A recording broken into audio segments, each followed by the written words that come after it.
Good morning and welcome again to the challenge.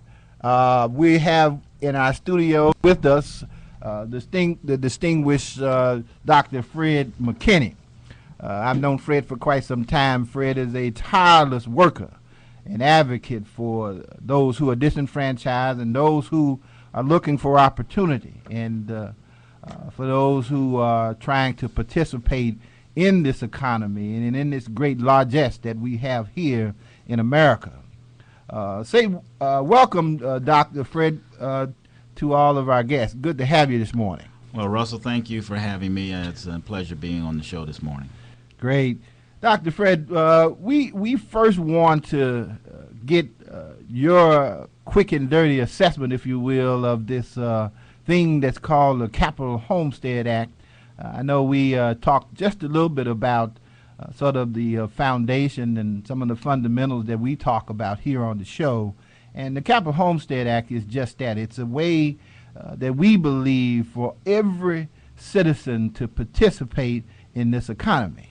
And the Capital Homestead Act, which we're asking Congress to pass by 2012, will empower every citizen so that they have a chance to benefit from all of the economic largesse that takes place in this country. What are your reactions to that? Just your quick and dirty assessment of what you've seen of the material so far. Well, it's obviously very clear that home ownership is one of the primary mechanisms to generate wealth in American society. And this act, if it can increase the home ownership of people who currently are not homeowners, and can also assure that those homeowners have the ability to maintain and grow the wealth of their property, then that's, I think, a very good thing. The more homeowners and the wealthier our community is, the better off that community will be. Yeah, we also go a step further. We turn every citizen, Dr. Fred, into what we consider shareholders through what we've created as a citizen land bank. Now, this citizen land bank is actually a for-profit enterprise that's on the front end of this, and that citizen land bank essentially turns citizens into what I term as quasi-developers. And by being developers, they are going to now develop the new technology, not just homeowners, but they're also going to be the people who are pushing the new technology, and has profits are generated from new technology, waste energy, and solar energy, and those kinds of things. The profits and dividends that will be declared will be going to every citizen.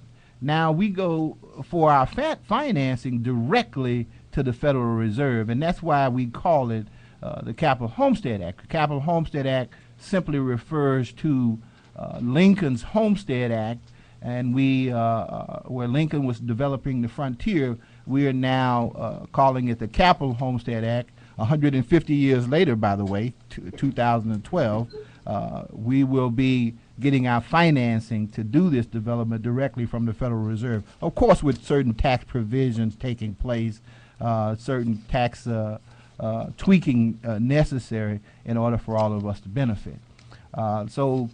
Knowing that, what's your reaction to that? And I see we got a caller on the line, but I'm going to go ahead and let you respond to that. Well, knowing a little bit about the Federal Reserve and their function, their function primarily is to make sure that there's enough money in the U.S. economy for growth and also to control inflation.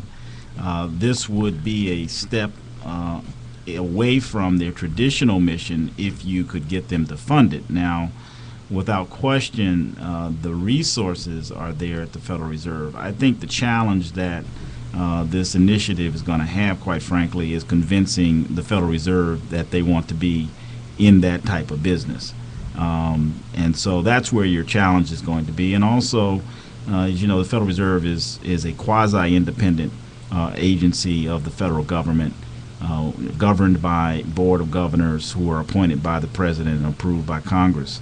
And they are, as you know, been dealing directly with the housing crisis that was, kicked off in 2007, 2008, 2009, and we're kind of still seeing the ramifications of it with foreclosures at still record levels and housing prices continuing to decline.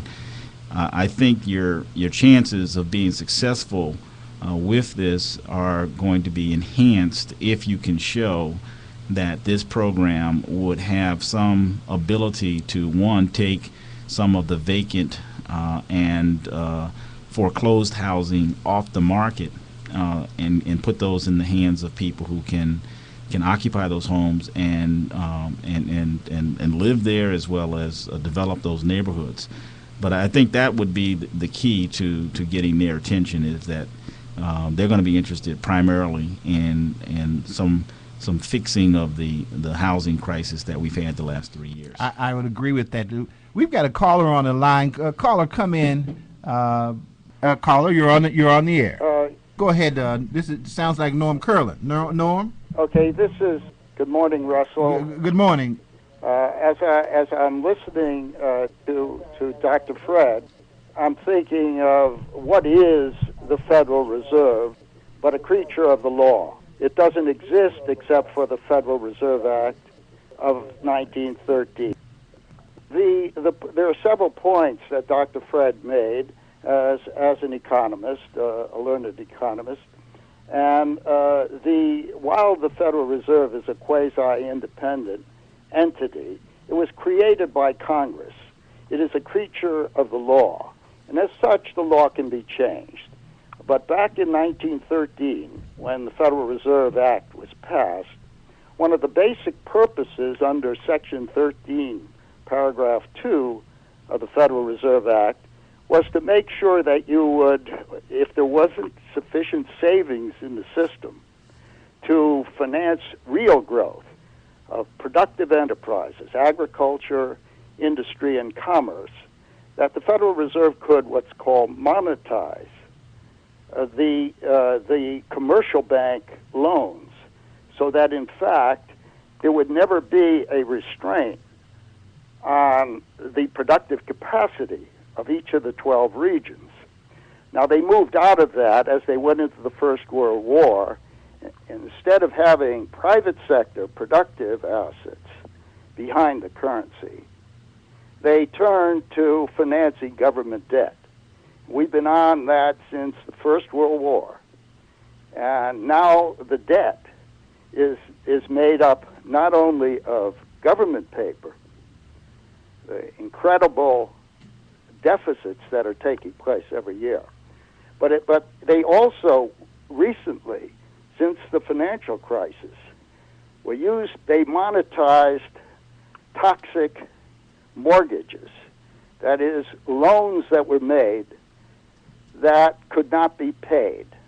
And so consequently, this helped fuel or bailed out the Wall Street speculators so that they got off the hook for having made very, very bad loans in gambling, and it almost pulled down the entire global economy. So what we're doing in the Coalition for Capital Homesteading is to get back to the productive capacity, the untapped productive capacity of people, the underemployed, the unemployed, the technologies which are not being financed, so that you can begin to grow the economy again, so that people could afford to pay for homes. And with regard to the home mortgages, a house doesn't pay for itself unless you rent it out to others. Capital assets, and that's what we're talking about by our use of capital, are productive assets that generate real wealth, together with people, labor, and productive assets, productive capital, land that can be developed, technology, rentable space, and infrastructure. The United States has not grown at rates of 15% since the Second World War, but that proves the untapped capacity of the American economy. And the problem starts with the Federal Reserve itself. It is trying to finance full employment. That's one of its purposes. But it is not financing full ownership opportunities. And since Kelso's writings back in the 1950s with Mortimer Adler, and even before that, Harold Moulton, who was the president of Brookings Institution, pointed out that there was a non-Keynesian approach, that is, a way to create money that should be not limited to past savings. And this is a revolutionary breakthrough. This man was president of Brookings Institution, wrote the book The Formation of Capital in 1935, pointing out that we have to move from dependency on past savings to credit, which is a social tool that's repayable with the future savings. We want you to continue, but we want to be clear with our listeners too. Norm Kurland is one of the architects for the Capital Homestead Act, and he is the president of the Center for Economic and Social Justice, which is also part of the sponsors of the program that we bring to you here on Saturday morning. So we want to give him ample time to share with Dr. McKinney. I know he's leading up to something that's very, very important, and just wants Dr. McKinney to be clear on exactly what it is that we're trying to accomplish and why. And I think that Dr. McKinney is obviously very tuned in now, and I think will be very receptive to what you're sharing with him now. But we're going to have to take a moment, Norm, during this broadcast, and we hope you will stay on the line so Dr. Fred can respond to what you've said, and other listeners can also be educated and informed as well. But we're going to have to break for just a second, Norm, and we'll be right back.